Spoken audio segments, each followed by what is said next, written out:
World of Illusion, starring Mickey Mouse and Donald Duck, released in 1992 for the Sega Genesis, is the sequel to the much beloved Castle of Illusion, a game that I actually never played before, which is not much of a surprise I suppose, but whatever. World of Illusion allows you to take control of either Mickey Mouse or Donald Duck, or two players can take both characters, and take on the game's multiple levels as they venture through 5 magical worlds in an effort to find their way home. Each character has a magical cape that they can use to fend off enemies, and will also find themselves in many unique situations as the game calls for it. For the most part, both Mickey and Donald play pretty much the same way. One of the clever twists of World of Illusion is that each character's journey isn't quite the same thing. The majority of the game plays pretty much the same for both characters, but at certain points their paths will diverge for a bit before going back to the beaten path. For example, after the carpet ride, Mickey has to survive a giant fall, whereas Donald has to navigate waterfalls. The main levels themselves have somewhat divergent paths for both characters, so even those don't play entirely the same way. Even the 2-player mode, which I wasn't able to sample for this video, has its own segments, such as the minecart and other such scenarios. It's a rather unique approach that varies the gameplay quite a bit depending on who you play as,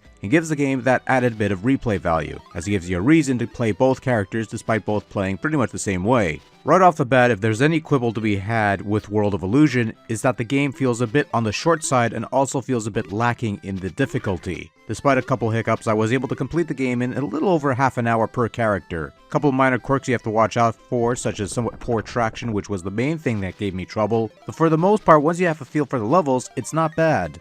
Even the final boss was somewhat underwhelming, as it could play a rather poor game on my end and still claim the final victory. The game features continues, which is nice, but the game also features a password system, which is perhaps a bit overkill for such a rather short and simple game. Never thought I'd hear myself say that, to be honest with you, but still, it's a nice inclusion for those who need it, and really, why not?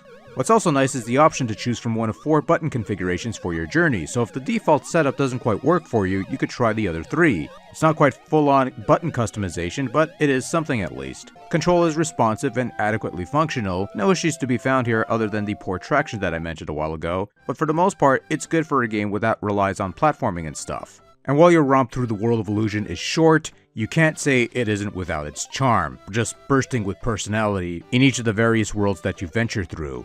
World of Illusion comes close to being something of a beautiful looking game, with only the washed out look of the colors being the only thing that really holds it back. Mind you, this easily could have been a design choice, but if bolder colors were used, primarily with the blacks and stuff, it would have made everything look a touch better. But even as it is, World of Illusion sports some wonderfully conceived settings with these silky smooth animated characters roaming around the screen. I particularly like the animation of Mickey and Donald running in constant fear as everything happens around them. There are also some wonderful musical bits in here, mostly comprising some upbeat melodies and also featuring some somber tunes when the situation calls for it. There are also some decent quality sound effects to be found here, and even a couple voice bites here and there, which is a nice touch even if they do sound a bit scratchy. World of Illusion, starring Mickey Mouse and Donald Duck, is a good little platformer on the Mega Drive that may be a bit on the short and simple side, but more than makes up for it with its solid gameplay and wonderful charm. It's the kind of game you pop in when you just want to relax, enjoy an hour away from the dreadful realities of outside, and just bask in the magical world of Pete. Because it's totally Pete. All in all, World of Illusion is another quality Disney side-scrolling game in a series of quality Disney side-scrolling games. Nicely done.